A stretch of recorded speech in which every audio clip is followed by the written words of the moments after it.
Patay sa taga ang isang senior citizen sa Negros Occidental matapos singilin ang may utang sa kanya. Sa Bacolod City naman, nahulikam ang away kalsada ng dalawang lalaki. Ang may init na balita hatid ni Adrian Prietos ng GMA Regional TV. Sa dashcam video na ito, kita ang lalaking nakaputing t-shirt na naglalakad. May bitbit siyang kahoy na itinatago sa kanyang likuran.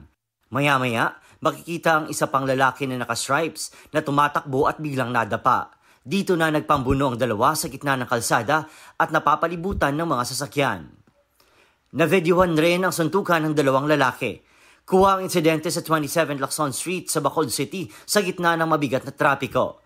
Nasaksihan ng traffic personnel at Deputy Chief ng Bacolod Traffic Authority Office ang insidente matapos na rumisponde sa traffic incident. Sangkot sa aksidenteng sasakyan ng naka-stripes na lalaki sa video. Ang nakaputing t-shirt hindi raw bahagi ng aksidente pero nagalit umano matapos sampasin ng lalaking naka-stripes ang sasakyan niya.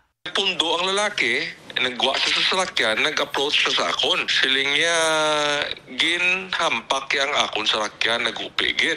This is a police matter. Wait for the police and file a blatter. Abi ko tapos na. Dinalang dalawang lalaki sa Police Station 2 sa Bacolod City. Hindi na pinangalanan ng pulisya ang nakaputing lalaki at naka-stripes na nagkaayos na. Number one is nga be patient. Kung may aksidente, normal nga ma-traffic kita sa dalanon. Number two, kapangabay kami nga layo pa lang, switch lanes na kamo.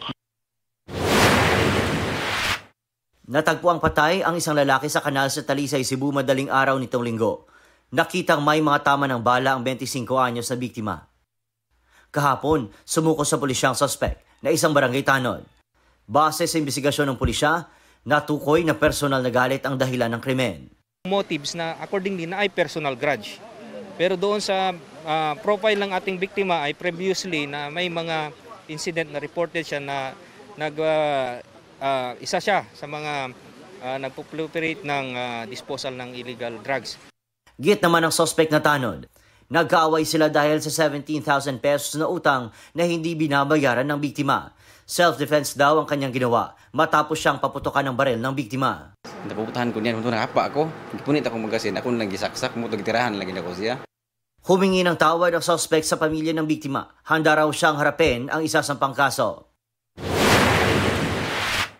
Patay isang lalaking 60 taong gulang matapos pagtatagain sa Calatrava, Negros Occidental. Ayon sa pulisya, pumunta ang biktima sa bahay ng suspect na si Elias Jory para singilin ang utang na 2,000 piso. Nagkaroon ng hindi pagkakaintindihan ng dalawa hanggang sa nagtalo sila at tagain ng suspect ang biktima. Nakakulong na sa Calatrava Police Station ng suspect na walang pahayag. Adrian Prietos ng GMA Regional TV, nagbabalita para sa GMA Integrated News. Kapuso, para sa mga maiinit na balita, mag-subscribe sa GMA Integrated News sa YouTube.